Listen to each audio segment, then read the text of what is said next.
जो कपड़ा यूज कराया करती महिलाएं कि भाई कपड़ा सेफ नहीं है। पहले की महिलाएं ये भी था कि घर पर रहा करती। आज के है कि भाई हर महिला काम के लिए निकली हुई है, कपड़ा सेफ भी नहीं है, लीकेज है। लेकिन उसका सोल्यूशन क्या निकाला कि भाई प्लास्टिक वाली पैड बना दी। पैड तो बना दी, सोल्यूशन तो निकाल लिया, लेकिन उसके साइड इफेक्ट नहीं देखे हमने किसी ने भी। जब हम कहीं भी गूगल पे भी जाके देखेंगे नहीं इनके साइड इफेक्ट कितने, क्योंकि जो हमारी प्लास्टिक वाली पैड है ना, विस्पर है, जितनी भी कंपनी है, जितनी भी हमारी पैड है ना, वो सारी प्लास्टिक और कॉटन से बनी है। उसके अंदर है जी सिर्फ 3 लेयर।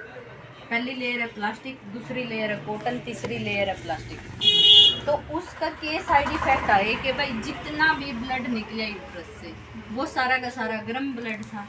कॉटन भी गर्म है, गर्म ब्लड कॉटन के ऊपर गिरा तो कॉटन ने उसको ऑब्जर्व करने की बजाय, क्योंकि और गर्मी पैदा करके वेजाइना के माध्यम से यूट्रस में दोबारा भेज दिया। 1.5 लाख बैक्टीरिया एक दिन में निकलने थे, जो वो 1.5 लाख 2 लाख बना के विस्पर ने वापस वेजाइना में भेजा, जिसके कारण जितने वो बैक्टीरिया फैले उतने ही यूट्रस में पेन पैदा करती है। और रीजन क्या बनया कि जो ऑक्सीजन वाकई में यूट्रस को मिलनी चाहिए थी वो तो मिली नहीं, क्योंकि प्लास्टिक लग रही है, प्लास्टिक में तो ऑक्सीजन क्रॉस हो ही नहीं सकती। तो उसका क्या था कि पहले की जो महिलाएं थी वो कपड़ा यूज कराया करती, तब उसमें एक तो ऑक्सीजन अच्छी जाया कर दी, और दूसरा क्या था कि भाई ऑब्जर्व करने की क्षमता थी उसकी। अब कॉटन भी है, ऑब्जर्व कर रहे हैं, लेकिन क्या है कि अब ऐसा तो है नहीं कि हमारे पीरियड आ गया हम खड़े खड़े फिरते रहेंगे। बैठते भी हैं, काम भी करते हैं, जॉब भी कर रहे हैं, तब भी बैठते हैं, टहलते भी हैं। तो उसका क्या हुआ कि कॉटन ने ऑब्जर्व तो कर लिया, लेकिन जब भी कॉटन के ऊपर प्रेशर आया ना तो कॉटन ने उसको लीकेज कर दिया। लीकेज की समस्या फिर भी आ गई। और तीसरी चीज क्या है कि जो विस्पर बनाई उसके अंदर कॉटन का जो यूज कराया गया, क्या वो कॉटन वाकई में इतनी अच्छी हो जो हमने विस्पर में दिखा है? आप जब भी किसान ने देखा, हाँ कॉटन उगावा है, किसान कपास की खेती कर रहा है, वो कॉटन तो बहुत गंदी होगा। और उसमें भी कपास की खेती में अपने गांव में देखा भी है कि भाई कीटाणु कितने हुए हैं कपास में, उसके बैक्टीरिया कितने हो गए, और फिर उन बैक्टीरिया को मारने के लिए किसान ने उसके ऊपर कीटनाशक कितना यूज किया। आजकल तो ये भी हाइब्रिड चल रहे हैं जी। तो उसके ऊपर जितना कीटनाशक यूज करे उसके कहीं ना कहीं अवशेष तो फिर भी रहे, वो कीटनाशक के अवशेष तो उसके अंदर रह ही रहे। दूसरा क्या करे कि भाई इतनी साफ कैसे होगी जब इतनी गंदी थी, उसको क्लीन करने के लिए ब्लीच का यूज कराया गया, और उस ब्लीच का यूज करने के लिए डाइऑक्सिन नाम का केमिकल यूज कराया गया। जो डाइऑक्सिन नाम का केमिकल संपर्क में आया ना वेजाइना का, तुरंत उसने खारिश शुरू कर दी। आजकल के है पार्लर का बहुत ब्रांड चल रहे हैं, हमारे वर्ग भी जामा है, लेकिन यो है कि भाई वो क्या कर रहे हैं कि भाई कम यूज कर रहे हैं। अब ब्लीच है, पता होगा कि लेडीज फेस पे ब्लीच कराओ, फेस भी तो वाइट बना दे कर रहे हैं ना। देखा तो कहीं हाँ, करे, हम तो नहीं करते। तो नहीं हम कर दे तो मैं भी को नहीं, मैंने अपनी शादी में भी नहीं करे। लेकिन उसका क्या है कि भाई वो जब लगावे है ना तो हिचिंग करे है, फेस पे भी हिचिंग करे है ब्लीच। और जब उसमें यूज करा दिया पे के हर महिला की क्या समस्या है कि भाई हम पैड तो यूज कर रहे हैं लेकिन हिचिंग और जलन हो है।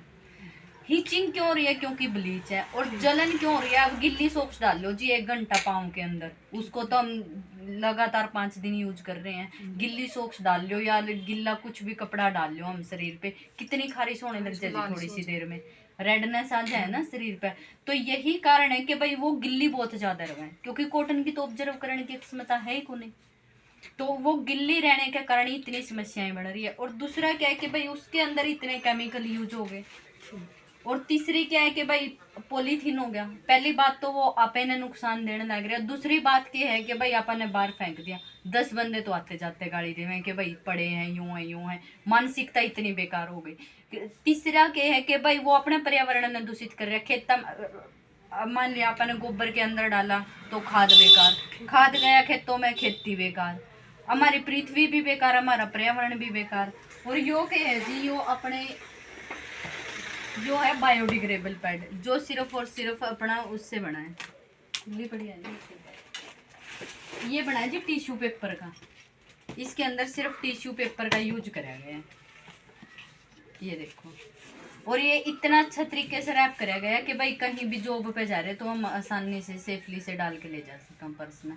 दूसरी चीज क्या है, जो मार्केट के पैड आवा वो इसको खुले अगर आवे 15 दिन गोबर में छोड़ दिया ना जी किसी ऐसे महीने में, ये खुले अपने आवे आप जी गड़ वो। जाएगा। कि पर्स के अंदर मटेरियल तो आप बहुत सारा लेके जा रहे हैं, प्लास्टिक तो वो तो हाँ, गलती नहीं है वो तो। हाँ, तो उसके अंदर क्या है कि उसके अंदर हम और भी बैक्टीरिया डाल रहे हैं, क्योंकि उसको डायरेक्ट डाल लिया। अब इसको क्या जी, ये पूरा का पूरा रैप है, ठीक है। तो इसको क्या है कि ये पूरा का पूरा हमारा टिश्यू पेपर का बना हुआ है।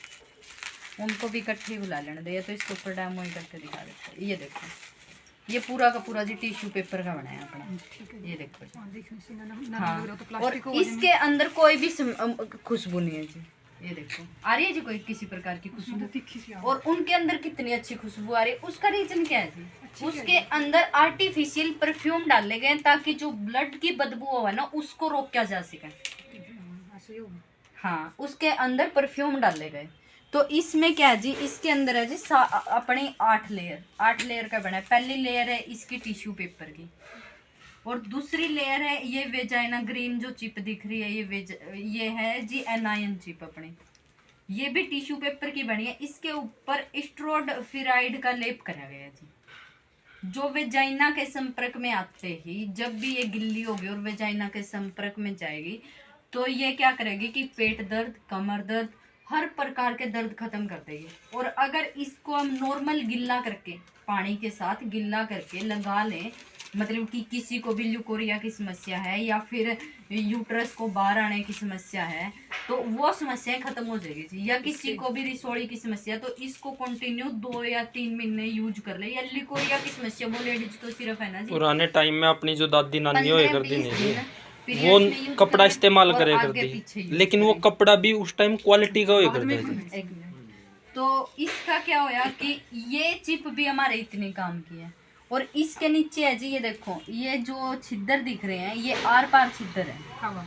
हाँ, ये है जी ऑक्सीजन की 2 लेयर डाली गई है इसके अंदर। वो ऑक्सीजन की लेयर क्या कर रही है, जो भी हमारे अंदर की कार्बन डाइऑक्साइड निकल रही है वो तो बाहर निकल जाएगी, और जो हमारी यूट्रस को ऑक्सीजन चाहिए वो ये दे रही है। और यही ऑक्सीजन की लेयर हमारी वेजाइना का, जो हमारी यूट्रस का पीएच लेवल है 4.5 तक होना चाहिए, 7 तक होना चाहिए, उसको मेंटेन रखता है, क्योंकि गिल्ला नहीं होने देता। तीसरा है जी, उसमें कॉटन जो काम कर रही है। तो इसके अंदर क्या ऐसी चीज है जो काम कर रही है, देखो ये तो इतना सॉफ्ट भी है, इसके अंदर तो कॉटन भी नहीं। इसके अंदर है जी जिलेटिन का पाउडर। जिलेटिन का पाउडर बनाया गया जी केले के डंठल को पीस के। उस डंठल को पीस के, अब केले का पौधा है वो कभी बहुत रेयर केस है कि केले का पेड़ सूख गया, अदरवाइज सूखता नहीं, क्योंकि उसके अंदर पानी को ऑब्जर्व करने की क्षमता है। अब वो जो पानी को ऑब्जर्व कर रहा है उसका पाउडर इसके अंदर डाला गया। ये भी उसमें केला तो वैसे भी ठंडा है, अब इसके अंदर जो पाउडर डाला गया, जितना भी गर्म यूट्रस के अंदर से ब्लड निकला, इसके ऊपर गिरा वो ब्लड, तो वो तुरंत उसको ठंडा कर देता है। और जो जिलेटिन का पाउडर है वही इसको लीकेज ना होने का कारण है, क्योंकि जो जिलेटिन का पाउडर है उसके ऊपर जितना भी ब्लड गिरेगा ना वो तुरंत जेल में कन्वर्ट हो जिलेटिन जाएगा। क्या है किसी जो जिलेटिन है जी केले के जो पौधा है ना उसके तने का पाउडर बना के डाला गया इसके अंदर, उसको जिलेटिन का पाउडर बोला गया है। तो और इसके नीचे भी ये देखो टिश्यू पेपर की लेयर है, और ये इतना लंबा है कि टिश्यू से ही बना है। हाँ जी, पूरा का पूरा टिश्यू से ही बना है जी। चाहे इसको आज फेंक दें हम, और ये तुरंत मिट्टी पानी के संपर्क में आते भी गल जाएगा जी। हमारे पर्यावरण को भी बचा रहे हैं हम। लेकिन चीजें क्या है कि अब जो एक चीज है कि कहीं महिलाएं क्या बोल रहे हैं कि भाई चलो ठीक है लड़कियां तो यूज कर ही रही हैं, अब महिलाओं की क्या समस्या जी, हम तो कपड़ा यूज कर रहे हैं फिर भी समस्याएं आ रही है हमें। तो द बेस्ट तो है जी कपड़ा, कपड़े से द बेस्ट तो है ही नहीं, लेकिन उसका ऑप्शन हमने तैयार करे हैं प्लास्टिक से बचने के बच्चों वास्ते लिए। बड़ी हाँ। कपड़ा भी आज के टाइम में वो नहीं कपड़ा रहा क्या ना। है कि पहले खद्दर होया करते जी, ठीक है, वो खद्दर क्या थे कि खद्दर जालीदार होया करता, उसमें ऑक्सीजन भी पास होया करती, और दूसरा क्या था जी कि उसकी ऑब्जर्व करने की क्षमता थी। आज क्या जी कॉटन का कपड़ा आ गया, सारा का सारा कॉटन ही हम यूज कर रहे हैं। और दूसरी चीज क्या है कि कोई कपड़ा भी अगर यूज कर रहा है ना तो नया कपड़ा तो कोई यूज नहीं करता, इतने तो दिमाग की सारे हैं कि भाई हम क्यों इस काम के लिए नए कपड़े को वेस्ट करें। अब कपड़ा कौन सा यूज कर रहे हैं हम, तो कपड़ा यूज कर रहे हैं जो बिल्कुल अपने सूट फट गए या चादर फट गई, कुछ भी फट गया वो ही लोग यूज करेंगे। उसको यूज करने के बाद उसके नुकसान क्या है? अब हम कपड़े को धोते रहेंगे, उसमें डिटर्जेंट के अवशेष उसके रोम रोम में इतने फंस जाएंगे ना, चाहे हम उसको कितना भी धो के यूज कर लें लेकिन निकलेंगे नहीं। अब हम पुराने कपड़े को फाड़ के देख लें, उसके अंदर से धूल क्यों उठती है धोने के बाद भी? वही तो डिटर्जेंट है जो धूल उठ रही है। हाँ, जो उसके अंदर रमजे है उसके अंदर ठूस ठूस के। तो ये समस्याएं हैं जी जो इसके अंदर आ रही हैं। यह तो एक डेमो करके दिखा भी देते हैं हम इसके उपचार करने की क्षमता कैसी है।